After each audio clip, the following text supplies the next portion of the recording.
Drill number 3 po.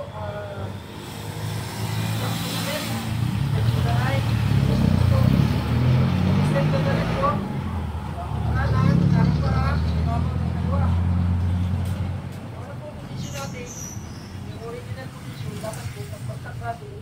Ganun pa rin po yung position natin. May kasama condition to. Kaliwa kanan. Kaliwa kanan. Unarin po lang po. Verify mo na.